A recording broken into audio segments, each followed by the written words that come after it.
Operation Gandipet పూర్తయిన తర్వాత ఇటు హైడ్రా నెక్స్ట్ స్టెప్ జన్వాడలోని కేటీఆర్ ఫామ్ హౌస్ అయినా అంటే అటువంటి చర్చ సోషల్ మీడియాలో జోరందుకుంది.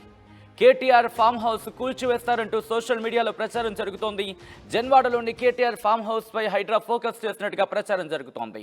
నిబంధనల మేరకే నిర్మాణాలు జరిగాయా లేక అక్కడేమైనా తప్పిదాలు జరిగాయా అనే విషయంపై హైడ్రా ఆరా తీస్తున్నట్టు సమాచారం. నిబంధనలకు విరుద్ధంగా నిర్మాణాలు జరిగినట్లు ఆధారాలు దొరికితే కనుక వెంటనే కేటీఆర్ ఫామ్ హౌస్ ని కూల్చివేస్తారనే ప్రచారం జోరందుకుంది. గతంలో జన్వాడ ఫామ్ హౌస్ నిబంధనలకు విరుద్ధంగా నిర్మించారంటూ నేషనల్ గ్రీన్ ట్రైబ్యునల్ ను ఆశ్రయించారు ప్రస్తుత ముఖ్యమంత్రి రేవంత్ రెడ్డి. అయితే దీంతో ఇప్పుడు కేటీఆర్ ఫామ్ హౌస్ ను కూల్చుతారంటూ ప్రచారం జోరందుకుంది. పీసీసీ చీఫ్ గా ఉన్న టైంలో కేటీఆర్ ఫామ్ హౌస్ పై రేవంత్ రెడ్డి పోరాటం చేశారు. గతంలో ఎన్జీటీలో పిటిషన్ కూడా దాఖలు చేశారు రేవంత్ రెడ్డి.